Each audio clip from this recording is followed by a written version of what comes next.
আজিৰ এই ভিডিঅ'টিত অসম বুৰঞ্জীৰ কেইটামান ইম্পৰ্টেণ্ট কুৱেশ্যন আলোচনা কৰিম। ভিডিঅ'টি শেষলৈকে মনোযোগেৰে চাই থাকিবা। ফাৰ্ষ্ট কুৱেশ্যনটি চোৱাচোন। কুৱেশ্যনটি আছিল ভাৰতীয় সংবিধান ৰচনা কৰাৰ সমিতিৰ সদস্য হোৱা প্ৰথমগৰাকী অসমীয়া কোন আছিল? অপশ্যন এত আছিলে ফখৰুদ্দিন আলী আহমেদ, অপশ্যন বিত আছিলে ভি গিৰি, অপশ্যন চিত আছিলে ৰাজেন্দ্ৰ প্ৰসাদ আৰু অপশ্যন নম্বৰ ডিত আছিলে সৈয়দ মহম্মদ ছাদুল্লাহ। এই প্ৰশ্নটোৰ কাৰেক্ট এনচাৰটি হ'ব অপশ্যন নম্বৰ ডিত থকাটো, সৈয়দ মহম্মদ ছাদুল্লাহ।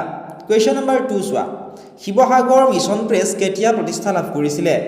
অপশ্যন এত আছিলে 1845 চনত, অপশ্যন বিত আছিলে 1882 চনত, অপশ্যন চিত আছিলে 1841 চনত আৰু অপশ্যন নম্বৰ ডিত আছিলে 1840 চনত। তো শিৱসাগৰৰ যি মিছন প্ৰেছ আছিল, এই মিছন প্ৰেছটোৱে প্ৰতিষ্ঠা লাভ কৰিছিলে অপশ্যন চিত কাৰেক্ট হ'ব 1841 চনত। প্ৰশ্ন নম্বৰ 3 চোৱা। প্ৰশ্নটো আছিল যে কুৰুক্ষেত্ৰ যুদ্ধত অসমৰ কোনজন বীৰে পাণ্ডৱ পক্ষত যুদ্ধত অৱতীৰ্ণ হৈছিল? তো কুৰুক্ষেত্ৰৰ যি যুদ্ধ হৈছিল, সেই যুদ্ধত অসমৰ কোনজন বীৰে পাণ্ডৱৰ পক্ষলৈ, ঠিক আছে, পাণ্ডৱৰ পক্ষলৈ যুদ্ধত অৱতীৰ্ণ হৈছিল সুধিছে। অপশ্যন এত আছিলে পুষ্য বৰ্মন, অপশ্যন বিত আছিলে ভগদত্ত, অপশ্যন চিত আছিলে বান ৰজা, অপশ্যন নম্বৰ ডিত আছিলে ঘটোৎকচ। তোমালোকে ভিডিঅ'টো প'ষ্ট কৰি উত্তৰসমূহ আমাক কমেণ্ট ছেকশ্যনত জনাবাচোন। এই প্ৰশ্নটোৰ কাৰেক্ট যিটো আনচাৰ সেয়া হ'ব ঘটোৎকচ। কুৰুক্ষেত্ৰ যুদ্ধত অসমৰ ঘটোৎকচে পাণ্ডৱ পক্ষৰ হৈ যুদ্ধত অৱতীৰ্ণ হৈছিলে। Question number 4। ঘিলাজাৰী ঘাটৰ সন্ধি কেতিয়া হৈছিল? অপশ্যন এ 1657 চনত, অপশ্যন নম্বৰ বি 1663 চনত, অপশ্যন নম্বৰ চি 1662 চন আৰু অপশ্যন নম্বৰ ডি 1659 চন। ঘিলাজাৰী ঘাটৰ সন্ধি হৈছিলে 1663 চনত। অপশ্যন নম্বৰ বিটো হ'ব এই কুৱেশ্যনটিৰ কাৰেক্ট আনচাৰ। কুৱেশ্যন নম্বৰ 5টো তোমালোকে চোৱা। কুৱেশ্যনটি আছিল আহোম ৰাজপাট আৰোহণ কৰা প্ৰথমগৰাকী মহিলা কোন আছিলে? অপশ্যন এত আছিলে সতী সাধিনী, অপশ্যন বিত আছিলে অম্বিকা, অপশ্যন চিত আছিলে সৰ্বেশ্বৰী আৰু অপশ্যন নম্বৰ ডিত দিয়া আছিলে ফুলেশ্বৰী। আহোম ৰাজপাট আৰোহণ কৰা প্ৰথমগৰাকী মহিলা আছিল ফুলেশ্বৰী। অপশ্যন নম্বৰ ডিটো হ'ব এই প্ৰশ্নটোৰ কাৰেক্ট আনচাৰ। কুৱেশ্যন নম্বৰ 6 চোৱা। কুৱেশ্যনটি আছিল যে কামৰূপৰ ৰাজধানী প্ৰাগজ্যোতিষপুৰৰ পৰা কামৰূপ নগৰীলৈ কোনে স্থানান্তৰ কৰিছিল? অপশ্যন এত আছিলে ৰত্নপাল, অপশ্যন নম্বৰ বিত আছিলে জয়পাল, অপশ্যন চিত দিয়া আছিলে ব্ৰহ্মপাল আৰু অপশ্যন নম্বৰ ডিত দিছিলে ধৰ্মপাল। প্ৰশ্নত কি সুধিছে চোৱাচোন। প্ৰশ্নত আমাক সুধিছে যে কামৰূপৰ ৰাজধানী প্ৰাগজ্যোতিষপুৰৰ পৰা কামৰূপ নগৰীলৈ কোনে স্থানান্তৰ কৰিছিল? গতিকে প্ৰাগজ্যোতিষপুৰৰ পৰা কামৰূপ নগৰীলৈ স্থানান্তৰ কৰিছিলে ধৰ্মপালে। অপশ্যন নম্বৰ ডিটো হ'ব এই কুৱেশ্যনটিৰ কাৰেক্ট আনচাৰ। কুৱেশ্যন নম্বৰ 7 চোৱা। ইয়াণ্ডাবু সন্ধিত মুঠতে কেইটা দফা আছে? অপশ্যন এত আছিলে 11টা, বিত আছিলে 4টা, চিত আছিলে 10টা আৰু ডিত আছিলে 5টা। এতিয়া তোমালোকে আমাক কমেণ্ট ছেকশ্যনত জনোৱাচোন যে ইয়াণ্ডাবু সন্ধি কাৰ মাজত হৈছিল আৰু কিমান চনত হৈছিলে। গতিকে ইয়াণ্ডাবু সন্ধিত মুঠতে দফা আছিলে টোটেল 11টা দফা আছিল, ঠিক আছে। অপশ্যন এইটো হ'ব কাৰেক্ট আনচাৰ। প্ৰশ্ন নম্বৰ 8টো চাওঁ আহা।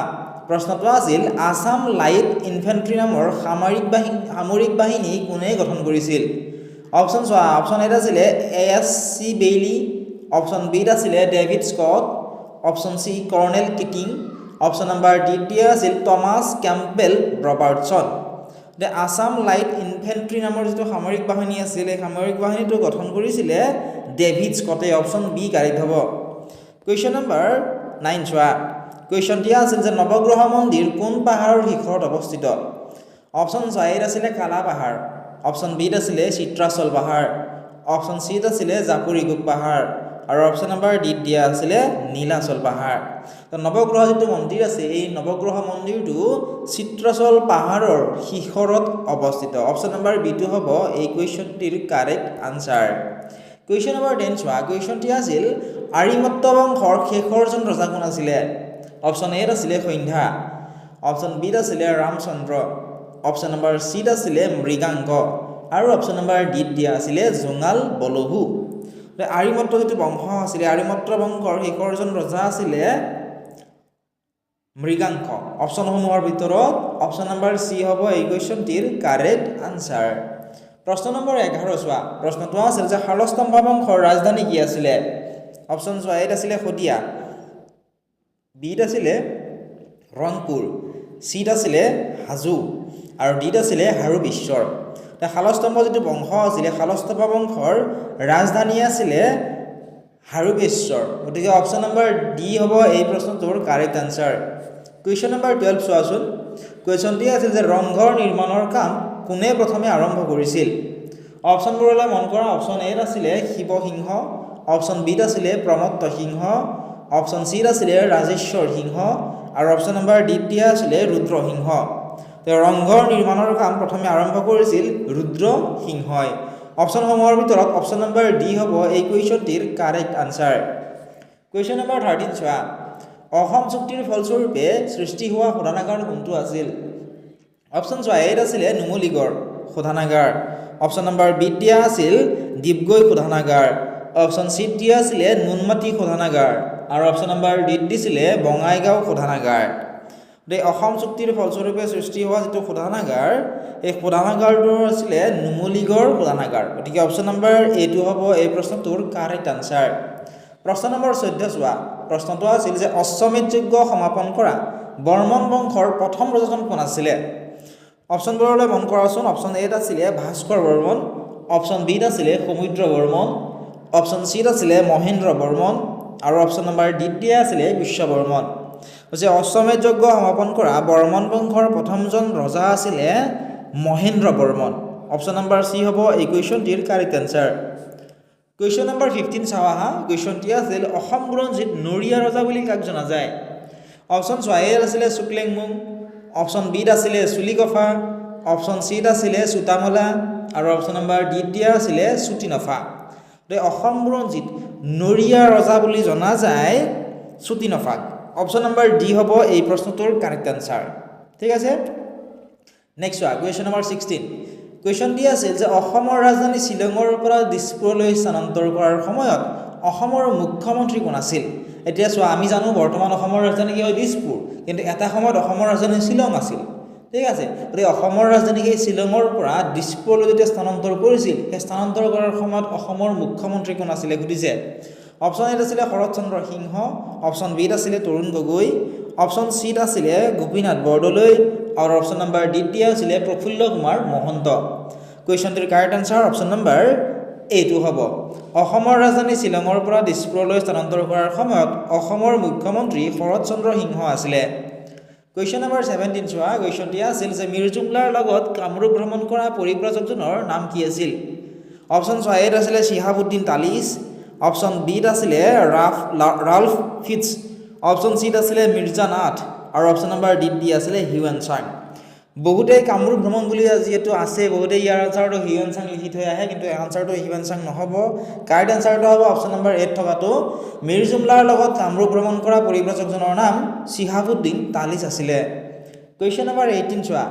কুৱেশ্যনটি আছিল যে পথৰুঘাটৰ ৰণ কেতিয়া হৈছিল, অৰ্থাৎ কিমান চনত পথৰুঘাটৰ ৰণ হৈছিলে?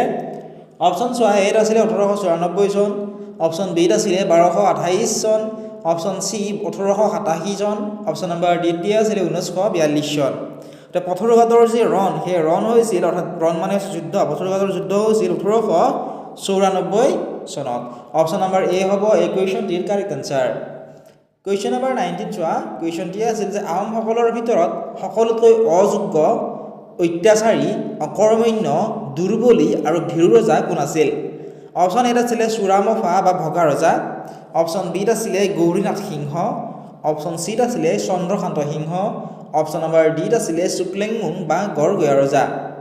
গতিকে আহোমসকলৰ ভিতৰত সকলোতকৈ অযোগ্য আৰু অত্যাচাৰী, অকৰ্মণ্য, দুৰ্বলী আৰু ভীৰু ৰজা হিচাপে পৰিগণিত আছিলে গৌৰীনাথ সিংহ। অপশ্যন নম্বৰ বি কাৰেক্ট হ'ব। ঠিক আছে। কুৱেশ্যন নম্বৰ 20 চোৱা। পৃথু বংশৰ শেষৰজন ৰজাৰ নাম কি আছিলে সুধিছে। অপশ্যন চোৱা এত আছিলে ত্যাগসিংহ, অপশ্যন বিত আছিলে মতিবৰ বৰসেনাপতি, অপশ্যন নম্বৰ চিত দিয়া আছিলে পৃথু আৰু অপশ্যন নম্বৰ ডিত দিয়া আছিলে সন্ধ্যা। গতিকে পৃথু বংশৰ শেষৰজন ৰজা, তেওঁৰ নাম কি আছিলে সুধিছে, গতিকে তেওঁৰ নাম আছিলে সন্ধ্যা।